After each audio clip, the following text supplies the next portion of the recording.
MC. Hey guys. Alright, we're gonna pick up this here drive right around Oak Flat, Arizona. If you look up on the left over there, you'll be able to see the big old copper mine that they're currently fighting with the Apaches, trying to get that land for copper. Okay guys, today's story is more of the time machine. We're going to be part 5 for us, and we were just going to roll down here. The most exciting part here coming up, I guess, will be the Queen Creek Tunnel. We go through Devil's Canyon and through the Queen Creek Tunnel. It's a really interesting drive, and it's rougher than all get out, so always fun, bounce around. Okay, so this story, the time machine. Now he was he had stopped in the year, geez, good grief, it was 200,804 million or something. Okay, you have to go back and check that. That may not be an accurate number. Okay, he realized that something had happened, because there was a bunch of childlike people who he thought might be mentally challenged. Anyway, so he wasn't too sure what was going on. They all seemed kind of simpletons, and they seemed to be like food, if you get right down to it, among with all the other food. So not sure where it's gonna go. Lots of food around. Anyway, the abundant vitality to alter the conditions under which it lived, and now came the reaction to the altered conditions. So he's talking about what the world would be like if there was no more strife at all, and nothing had to fight for anything, so that's where we're going to pick it up here. Oh, there's that big tunnel right there, and they're always working on this road, trying to make this this curve down here over this trestle bridge, not really a trestle bridge, over this bridge, safer. So they got a pretty good runaway truck ramp that just scoots right up the hill there now, so that has helped. And I think the biggest problem they have now is people jumping off of that bridge. Heck, during the COVID thing, I'm pretty sure it became a real problem. But for RVers, it just gets you can almost hear the suspenseful music picking up as you come around this last bend here, because and the road is just rough, and it's possible there could be rollers laying on the road too. But yeah, you bang onto these expansion joints here, and then you think, oh, okay, here we go. But you're right in town, so it's right at the it's a no engine brake, kind of thing, and good lord, how else would you stop? Anyway, so yeah, we come spinning in here, and they try to get you to come down to 45 mile an hour real quick, and you should have been close to that anyway, but it just like rolling into town with your foot on the brake kind of thing. Brake dust, it's bad for the environment. Okay, so we're talking about how the world has changed because there's no strife, and there's just a bunch of simpleton people walking around. Under the new conditions of perfect comfort and security, that relentless energy that with us is strength would become weakness. Even in our own time, certain tendencies and desires, once necessary to survival, are a constant source of failure. Physical courage and the love of battle, for instance, are no great help, may even be hindrances to a civilized man. And in a state of physical balance and security, power, intellectual as well as physical, would be out of place. For countless years, I judged, there had been no danger of war or solitary violence, no danger from wild beasts, no wasting disease to require strength of constitution, no need of toil for such a life. What we should call the weak are as well equipped as the strong, are indeed no longer weak. Better equipped indeed are they. Well, hang on a second. I'm switching context. I got some Arabian Nights in there. Alright, so let's take a back a look at it. Alright, we zipped through Superior, and you get one more exciting. You get Gonzales Pass up here, and you come over the hill, and it's just nothing but brown dirt. Yeah, the whole valley is just covered in a brown haze, which they call here air. It's just the air. You can touch it, taste it. It's all over your car at night. Every night it rains dirt, but it's just the air. Just the air, not to worry. Oh, what was that? Oh, there's that thing. What the heck was that? Oh, Valley Fever. That's right, I got the fever. Better equipped indeed they are, for the strong would be fretted by an energy for which there was no outlet. No doubt, the exquisite beauty of the buildings I saw was the outcome of the last surgings of the now purposeless energy of mankind, before it settled down into perfect harmony with the conditions under which it lived. The flourish of that triumph which began the last great peace. This has ever been the fate of energy insecurity. It takes to art and to eroticism, and then come languor and decay. Even this artistic impetus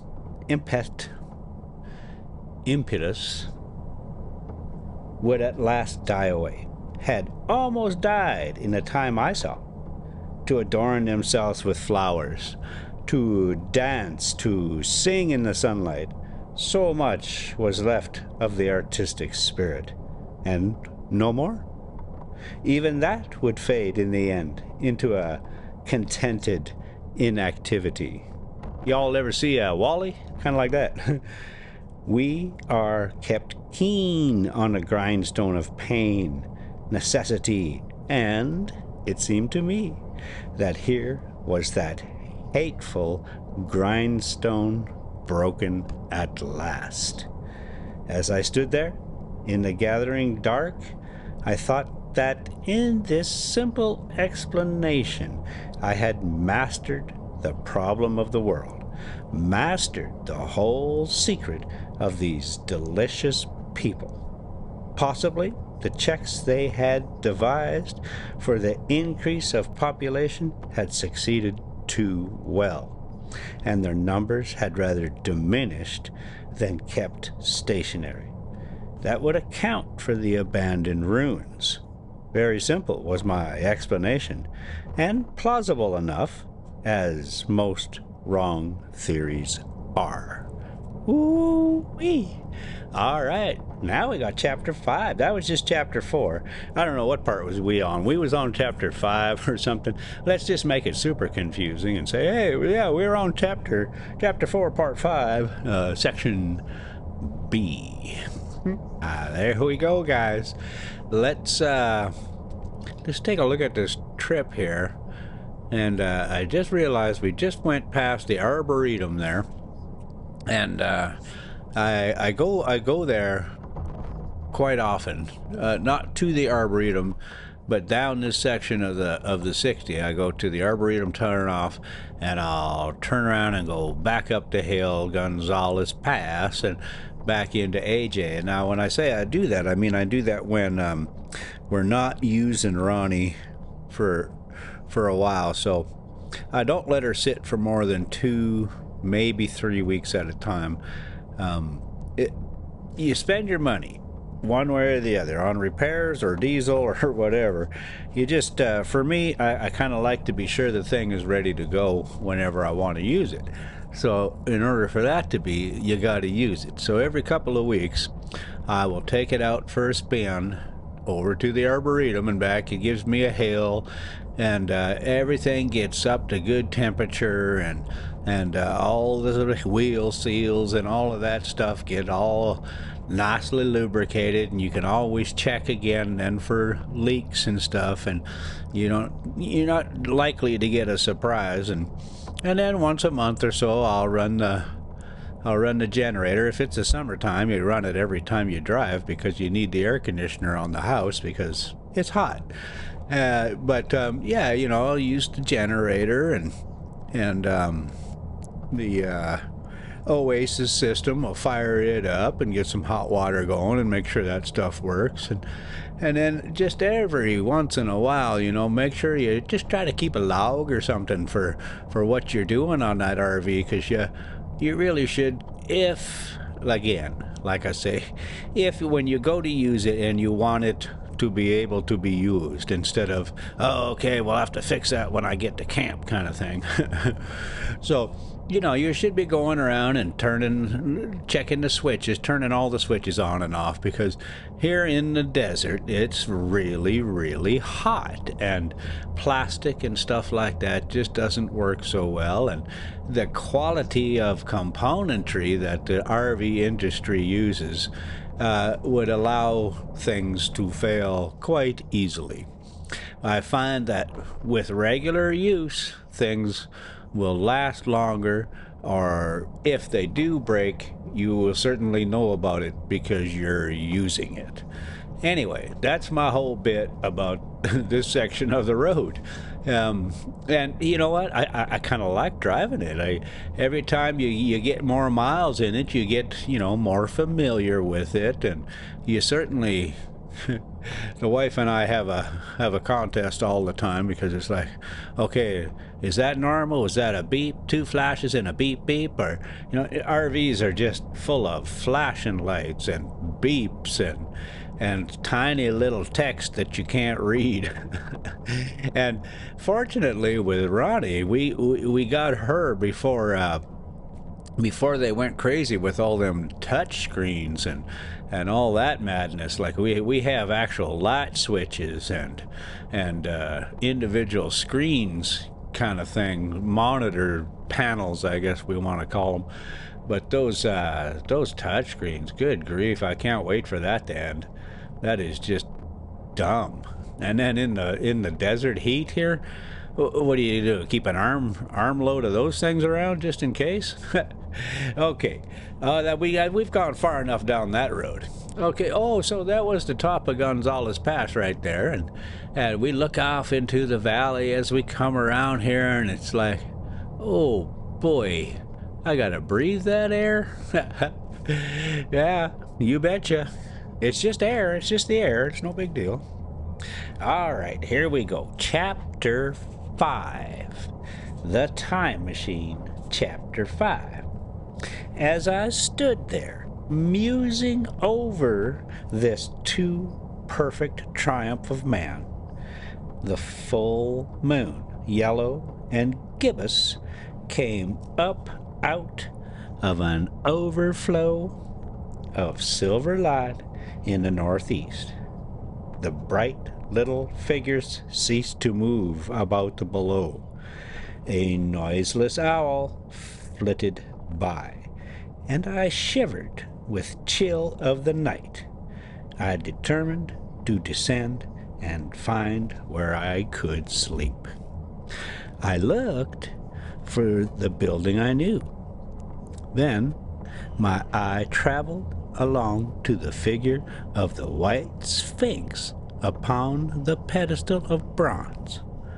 Growing distinct as the light of the rising moon grew brighter, I could see the silver birch against it. The silver birch against it. There was the tangled. Wow. There was the tangle of, oh boy, Here's these damn bushes again. And when I say damn bushes, I mean these damn bushes. Rhododendron. Oh, shit, that might be right. Rhododendron bushes. I'm going to leave it right there like a score. Nailed it. Black in the pale light, and there was the little lawn. I looked at the lawn again. A queer doubt chilled my complacency. No, said I stoutly to myself. That was not the lawn. But it was the lawn, for the white, leprous face of the Sphinx was toward it. Can you imagine what I felt as this conviction came home to me? But you cannot. The time machine was gone. At once, like a lash across the face, came the possibility of losing my own age, of being left helpless in this strange new world. The bare thought of it was an actual physical sensation. I could feel it grip me at the throat and stop my breathing. In another moment, I was in a passion of fear and running with great leaping strides down the slope. Once I fell headlong, cut my face. I lost no time in stanching the blood, but jumped up and ran on, with a warm trickle down my cheek and chin. All the time I ran, I was saying to myself, they have moved it a little, pushed it under the bushes out of the way. Nevertheless, I ran with all my might. All the time, with the certainty that sometimes comes with excessive dread, I knew that such assurance was folly, knew instinctively that the machine was removed out of my reach. My breath came with pain. I suppose I covered the whole distance from the hill crest to the little lawn, 2 miles perhaps, in 10 minutes. And I am not a young man. I cursed aloud as I ran, at my confident folly in leaving the machine. Wasting good breath thereby, I cried aloud, and none answered. Not a creature seemed to be stirring in that moonlit world. When I reached the lawn, my worst fears were realized. Not a trace of the thing was to be seen. I felt faint and cold when I faced the empty space among the black tangle of bushes. I ran round it furiously, as if the thing might be hidden in the corner, and then stopped abruptly, with my hands clutching my hair. Above me towered the Sphinx, upon the bronze pedestal, white, shining, leprous in the light of the rising moon. It seemed to smile in mockery at my dismay. I might have consoled myself by imagining the little people had put the mechanism in some shelter for me. I had not felt assured of their physical and intellectual inadequacy. That is what dismayed me, the sense of some unsuspected power through whose intervention my invention had vanished.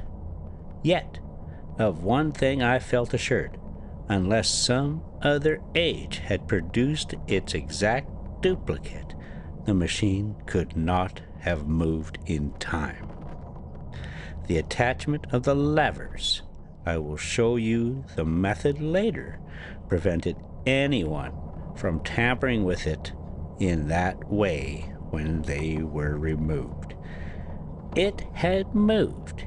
It was hid only in space. But then, where could it be? I think I must have had a kind of frenzy.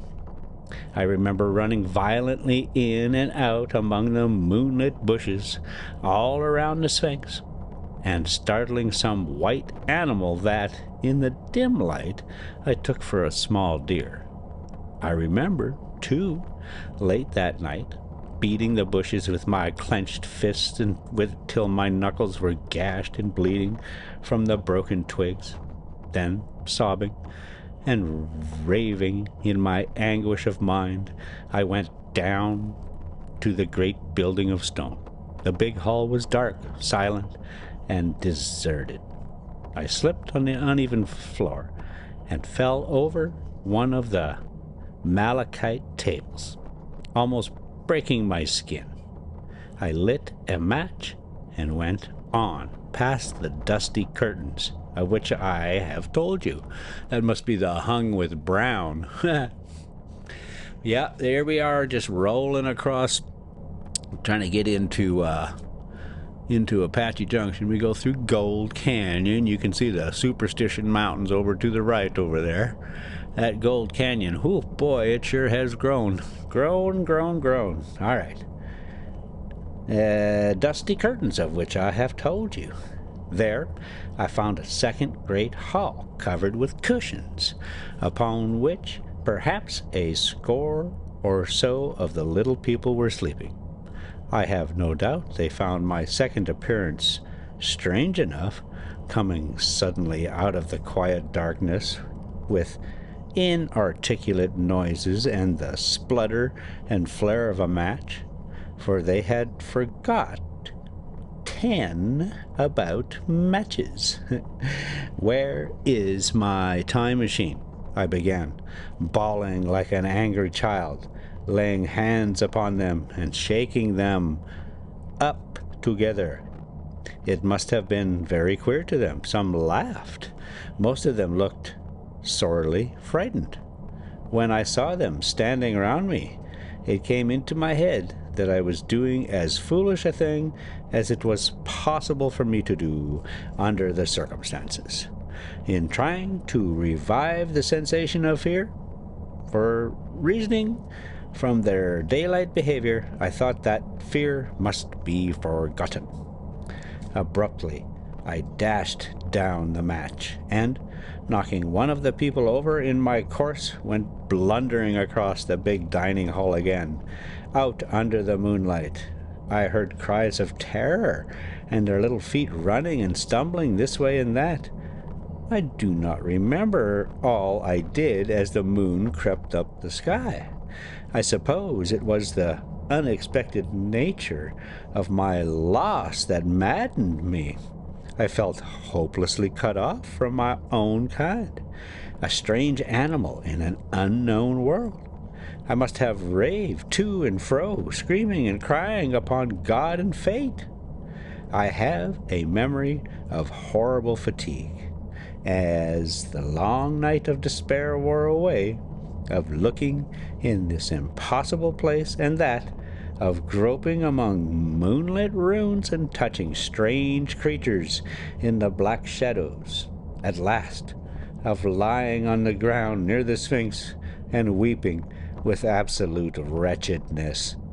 I had nothing left but misery.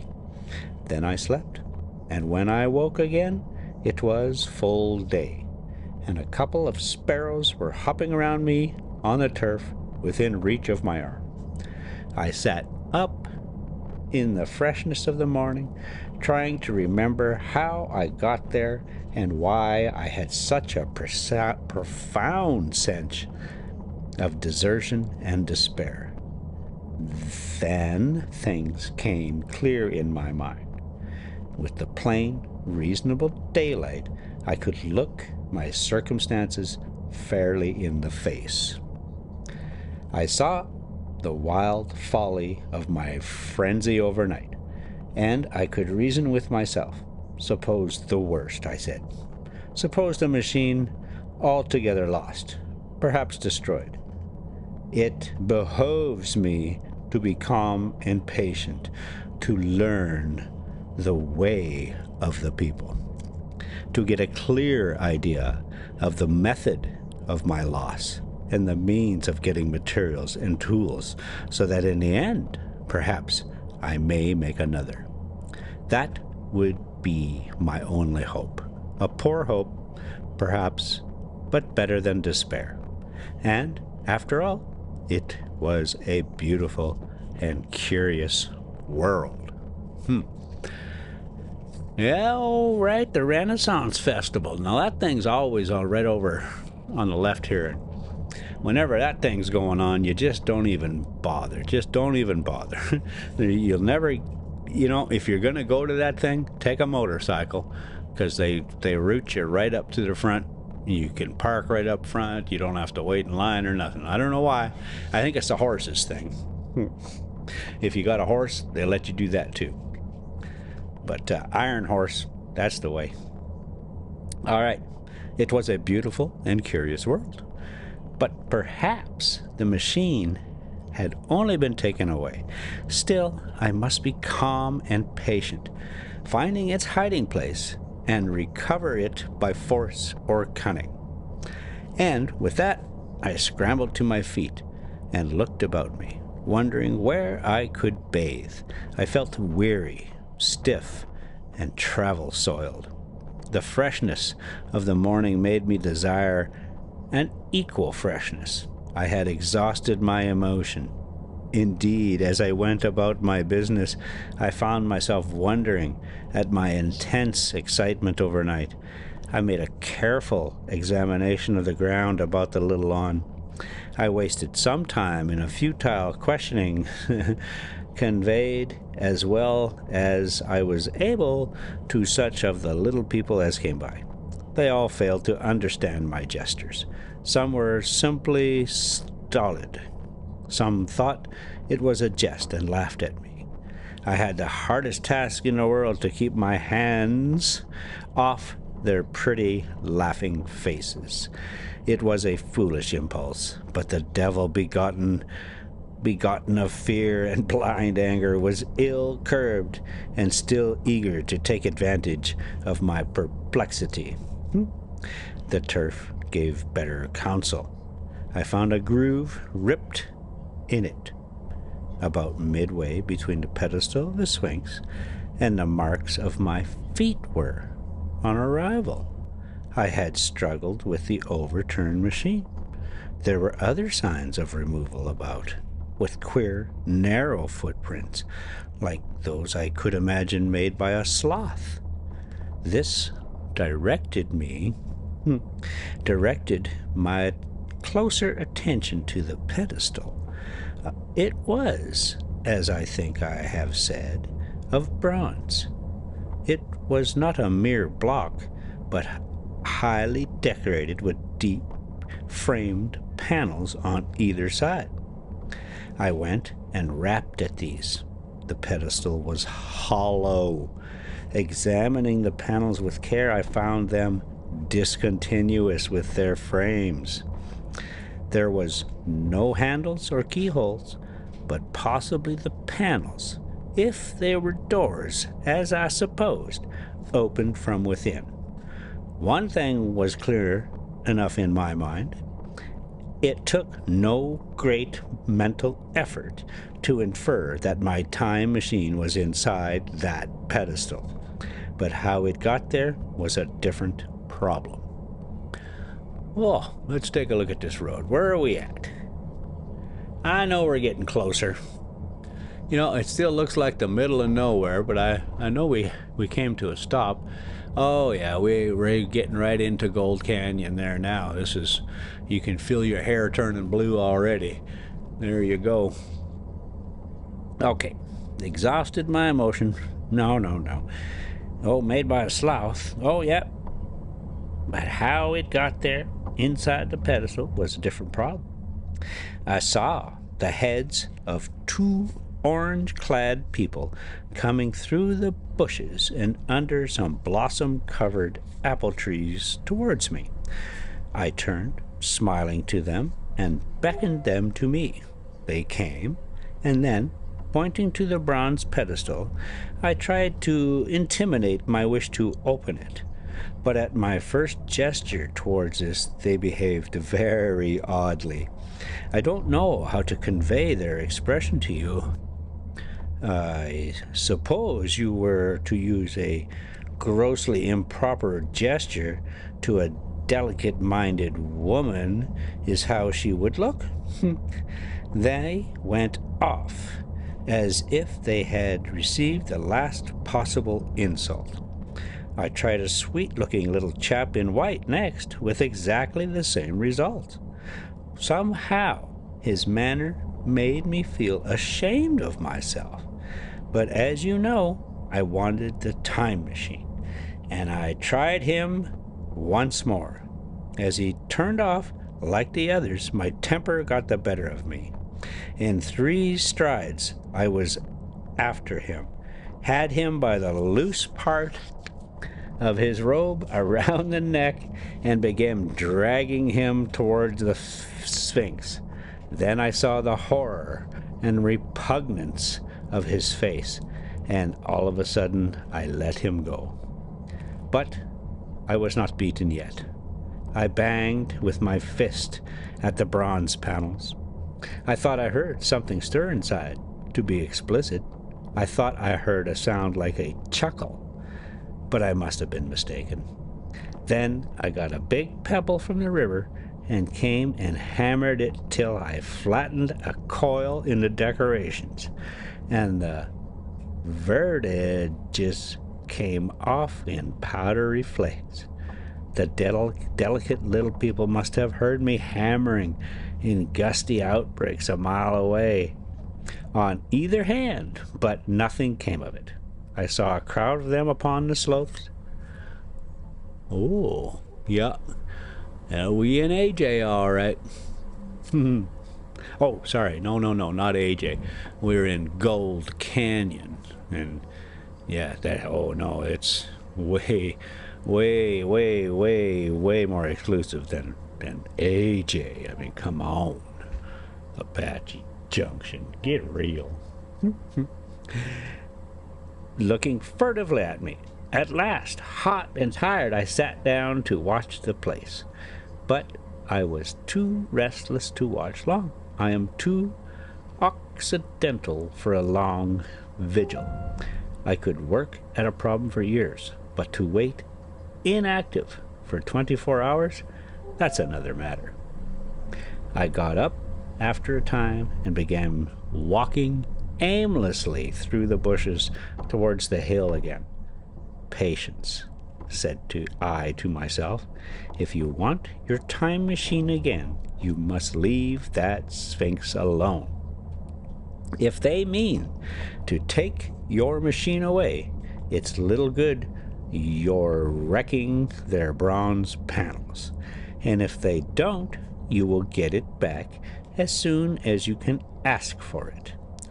To sit among all these unknown things before a puzzle that is hopeless. That way lies monomania. Face this world, learn its ways, watch it, be careful of too hasty guesses at its meaning. In the end, you will find clues to it all.